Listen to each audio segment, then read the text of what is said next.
Look, are you one of these guys who sabotages his own relationships with lover after lover, boss after boss? In every situation, it's stress, it's frustration, it's pain, it's self-sabotage. There are 5 common issues that guys face in their journey that they need to overcome in order to avoid sabotaging their own relationships. Number 1 is ego. Okay, this is where fear comes from. So it's the fear of not being worthy, the fear of not being loved, the fear of being judged, the fear of not being important, the fear of not being worthy, the fear of not having enough. These are fears, and that all comes back to attachments, right? These are the attachments in your life. So I don't know who I am without this job. I don't know who I am without this lover. I don't know who I am without this company, without this career, without this view on this political topic, without this opinion on this problem and the solution for this problem. I don't know who I am. So those attachments end up creating fears because the ego doesn't know what it is without that attachment, right? So that's number 1.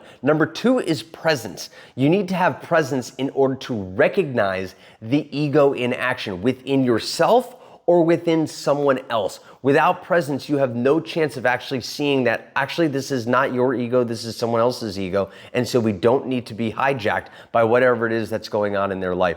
Number 3 is character. Specifically for men, compassion, patience, and courage. These are the 3 areas that they need to develop in order to avoid the self-sabotage pattern. Now, responsibility is important. Focus is important. Accountability is important. There's so many other character traits out there. So you need to go and develop your character, because anywhere there's a character gap, the ego will plug that gap because it's operating from a place of fear, right? So number 4 is boundaries.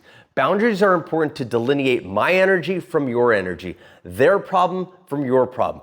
Boundaries are how you delineate that. Without those boundaries, you're not going to be able to really truly determine what is someone else's problem versus what is your problem. And so that's really important. Number 5 is confidence, right? So you must build confidence. Now, if you're wondering, hey, everyone's always saying build confidence, what does that mean? Here's what it means. You need to have the courage to take action on your desires in detachment of the outcome. Let me say that one more time. You need to have the courage to take action on your desires in detachment from the outcome.